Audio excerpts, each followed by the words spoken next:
Welcome back to another edition of Marco's Minute. Every week we try to give you a handicapping tip or angle, and this week we're going to look at something absolutely brand new. How to use the college playoff format this year in your handicapping. Well, we've got no basis because it is the first year. Now, a lot of people are talking about these teams are going to run up scores to try to get style points. And you know what? That is a good angle to look at, but let's break it down. I think there's going to be two groups of teams. The teams that are in the top four are already there. They just have to hold serve. You know, at this point in time, they're in conference play. They're probably from good conferences that they've made their way into the top four. So if they win out, they're going to hold their spot.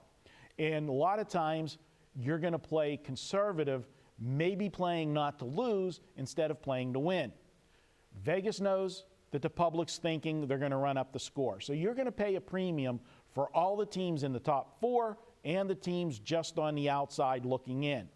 Now, with those teams on the outside looking in, yeah, I think they have the opportunity. They are going to put that extra score in. Look at last week's game with Notre Dame and Arizona State.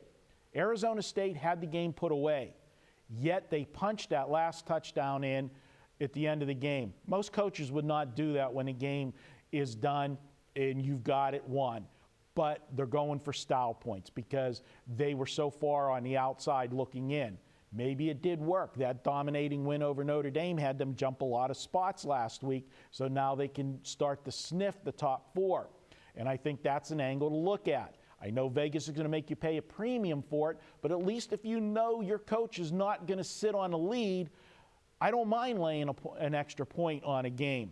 So my thoughts for you and my tip this week in Marco's Minute is don't be so quick to take the teams in the top four. I think they're going to play a little tighter because they have the pressure. They're already there. The teams on the outside looking in, they need to win, yes, but they don't control their own destiny. They need help, and they will look to pile on if they have the opportunity.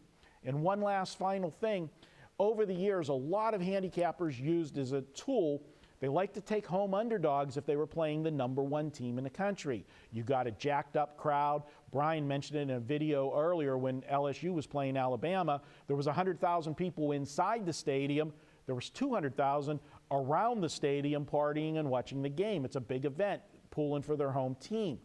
I think this year you actually have the rest of the way, not one #1 team, but literally four, because the four teams that are in that bracket are going for the playoff championship.